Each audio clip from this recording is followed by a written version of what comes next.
What's going on, y'all? It is Cheeks, aka Gimme Cheeks.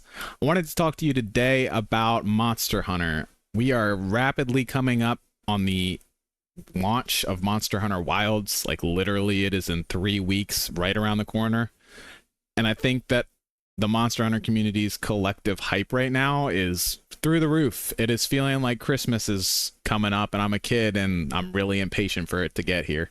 So, kind of leading up to that, my brother and I decided to do a fresh playthrough of World. And that just got me thinking, and I'm now doing this video. Reason being, I think it's just every time I play the game, World, Rise, whatever it is, I am reminded of how special this franchise is. And I think there's a number of reasons, and today I wanted to talk through 5 of the reasons I really think it stands out. So, just to get the ball rolling, let's start with number 1. And I think this one is like widely agreed upon, and general consensus is fuck yeah, true. The game is infinitely replayable. Like, thousands of hours worth of content are at your fingertips when you pick up a Monster Hunter game. Like, I think one thing I want to reference is the chick doing the side eye with all of the math equations going on in the background. It is just infinite possibilities, man. This was kind of really shown to me actually these past couple weeks as my brother and I started to replay World again in anticipation for Wilds. But this time we thought it'd be funny to make Lance builds, because neither of us had ever played Lance. It's kind of a meme weapon, or at least we thought. It's pretty funny. You just kind of always see them charging through and poking. I was not anticipating it to completely revolutionize my experience and make it feel like a brand new game. So if you haven't switched up to like radically different from what you've played before, then I would definitely recommend giving it a go, because it has been a fucking blast. I have some clips that I've uploaded and we're just cracking up the whole time, but it's got me like back to square one. I just got into Iceborne, and I'm like genuinely excited to see how the fights feel moving forward with this weapon, because it's so different from what I've played prior, and it just makes every fight feel fresh and new.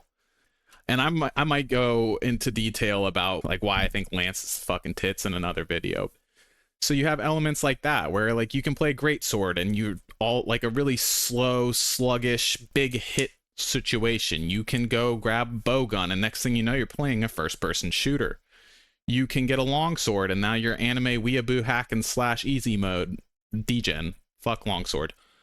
Or you can get Lance, and you're just tank and spank. You're just sitting in front of the monster. You're the like immovable tank.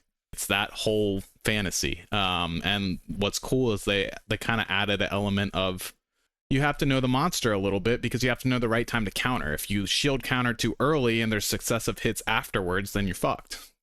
Another element that I think makes the game very replayable is the RPG aspect of builds.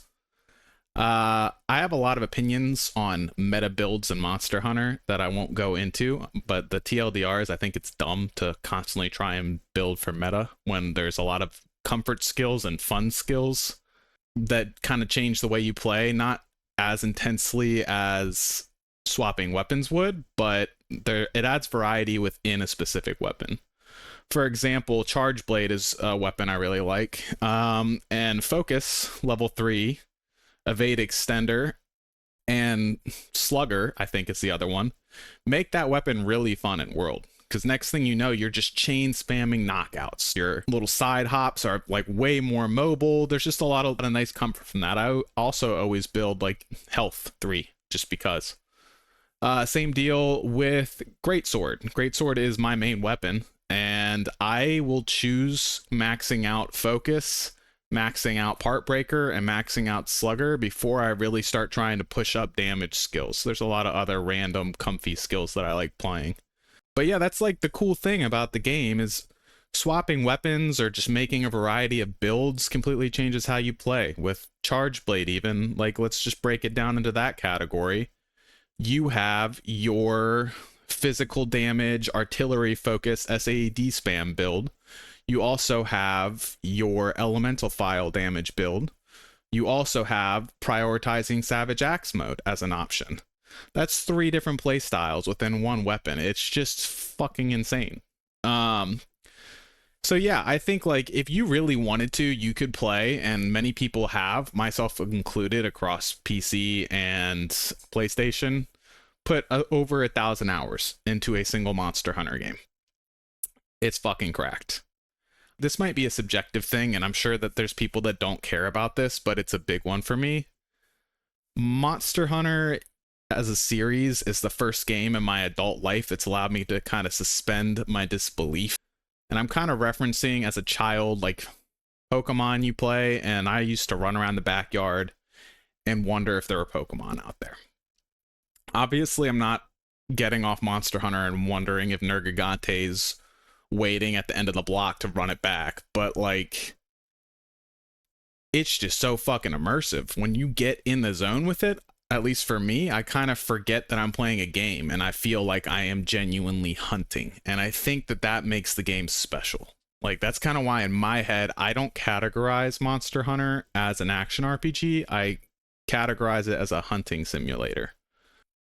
And I think it's evident when you go in zones like the Ancient Forest. I know Ancient Forest was kind of a controversial zone when the game came out because it's hard to navigate, and a lot of people never really figured it out. So when you didn't have scout flies set up, it turned into sometimes a bit of a pain.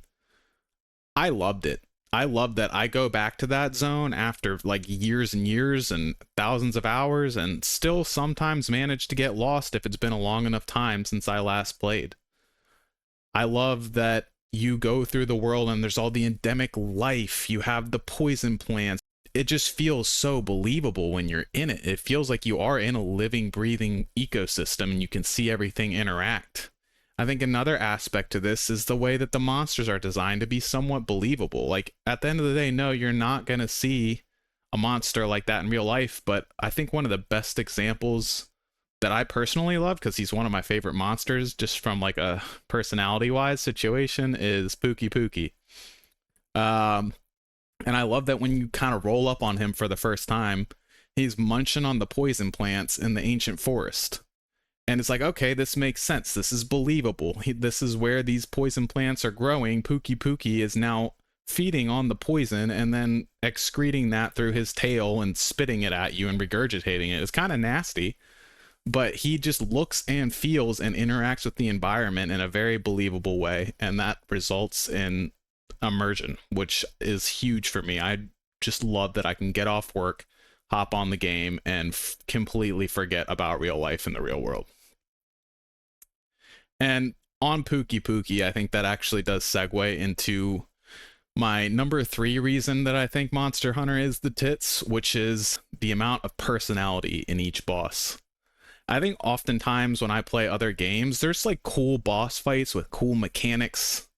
But in terms of the actual boss, they're not really that memorable on a design level or a personality level. So, like, take Pookie Pookie, for example. Or actually, I'm going to go with 3 different monsters I think have a ton of personality. And they're all early game. There's Dodogama, Kuluku, and Pookie Pookie. I love all 3 of these guys. I'm not going to lie, I really hated Kuluku when I first fought him, just because I was playing Longsword on my very first time playing this game, and I would bounce off him pretty much every time. I was also an idiot and didn't really understand that the R2 button let you slash through the rock. Each of these monsters just have so much personality, and you kind of feel like you get to know them over like an extended period of time if you have to farm them. Like, again, and I always go back to Pookie Pookie, but I had to farm the shit out of him because his greatsword was good in high rank. But it's just like you get to know them, and it's weird, at least for me, and I might be the only one that feels this, even though I'm killing them over and over again. It's still like Rathalos is a monolithic entity. Each Rathalos that I hunt is just Rathalos. He is one being, and I fucking hate Rathalos. Same deal with Jagras or with Dodogama. Like, Dodogama is a cute motherfucker, dude. I love Dodogama. And every time I go and I have to hunt him, I feel really fucking bad about it. And when I see him, like the Dodogama I killed last hunt, in my mind is the same Dodogama I see waddling around, because they Elders just are Recess. every larger than time I see life them. Personas, they're so memorable, and fucking a lot of them are either really goofy, really cute, really fucking irritating, really badass, and like they just have such well defined, well created characteristics, and yeah, they just stand out above other bosses. I honestly don't know how Capcom has achieved it, but I just really think it's something special. So, reason number 4 that I think Monster Hunter is standing out from the crowd is the community. And I think that some people are going to kind of be somewhat taken aback because sometimes it can get a little wild. But I think all in all, the Monster Hunter community is one of the better communities in gaming. And I think it's for 2 different reasons. One, the way they express their passion. And 2, on the majority at least, the way that they welcome in newcomers. So one, on the passion front, just the amount of Monster Hunter lore videos, Monster Hunter podcasts, Monster Hunter retrospectives, the amount of content you can find online for this game series is absurd, and most of it is just so full of fucking love. Like, we have the typical, like, this is the meta build, run 7 crit eye, 7 attack, whatever. And they're like, that's useful. Like, at the end of the day, when I was hunting Fatalis or Elatrion, you better believe I was looking that shit up.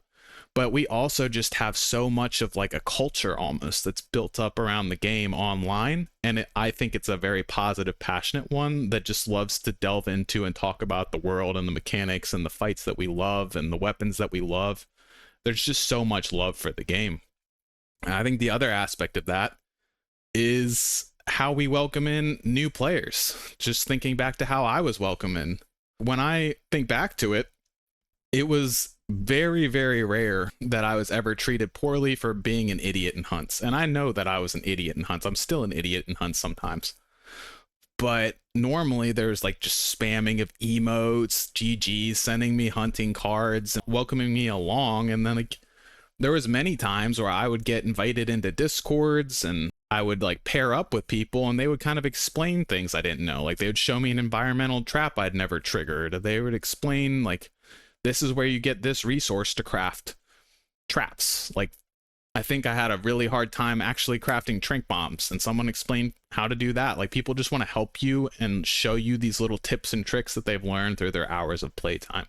And I think that's great. And that's also not always common. Like, oftentimes veterans get kind of jaded, and then new players come into a series and they're like, this fucking little idiot, like, what is he doing? But in Monster Hunter, they would just want to show you how to do it, and they're excited about it, which is great. And reason number 5, which I think is probably going to be my most controversial reason because it's been a topic of debate lately, but number 5, I think, is the game has this weird ability to transform what in other games would be considered an inconvenient design choice into good game design. And what I mean by this is aspects like having to sharpen, having to make a cool drink or a hot drink depending on the climate you're in, having to prep in between hunts to make sure you have the things you need to have in advance. Some of the like more hit stoppy, stuck in animation locking things where like you need to learn the fight or you're gonna get punished. Just a lot of little aspects like that where in other games they're normally not implemented properly, and what ends up happening is they're like, oh, this game's fucking clunky as shit. If you watch Monster Hunter from the outside looking in, it probably does look clunky as shit and like, what is this boomer ass looking game?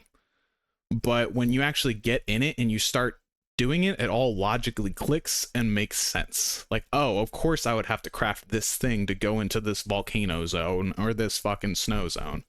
Of course, like, I've been beating the shit out of this monster for 5 fucking minutes. Like, I'm gonna have to sharpen. And also, they make options to deal with all of these things, like flinching and launching people is super annoying sometimes. It's also super hilarious most of the time, in my opinion. At least the launching stuff is. Longsword is hated for a reason, and I think a big part of that is just that they flinch everything in a mile radius, and you have to slot flinch free to avoid that. For sharpening, you can run a Master's Touch build and do high crit, and then you're never really losing sharpness because you don't lose sharpness on critical hits. And they add all these cool ways to circumnavigate that and make things easier, but at the same time, it all feels like it fits. I think overall, the package of Monster Hunter is just something special that stands out. And at least for me, it was able to become like a classic Hall of Famer, standing up shoulder to shoulder with all the games from my childhood, and like became a new all-time favorite when I was 23 years old, which honestly, like at that point, I'd kind of just accepted like gaming's fun, but it's never going to have that special element that it used to have growing up. And I'd kind of just accepted that, like the magic to a degree was gone because the childlike wonder was gone. And then Monster Hunter just came in and stomped over that notion and told me like, nah, dude, it can still be there. It's just a lot rarer now because unfortunately you have an adult brain that looks at everything critically. I'm really looking forward to Wilds. I'm going to be real. I've mostly remained blind to at least the visuals. I don't want to see any of the monsters in advance, but I've also kind of tried to avoid details about it. But I'm really fucking stoked, man. Like, I know this is going to be my game for the next several years that I'm always coming back to, just like World has been for me since it came out. I've just consistently come back to it. So I probably won't be playing the betas just because I know there's one in like 2 days. I'm recording this on the 4th, and the 6th, I'm pretty sure, is when the beta happens. I probably won't be going into that because I want to have my first experience be when the game launches, that I see everything and experience everything. I have heard some details about like quality of life convenience features I'm not thrilled on. I normally kind of watch Rurkin to get updates on those things because I tend to align with him on a lot of things. And then he'll just do the podcast, and I'll kind of listen to that to get my updates.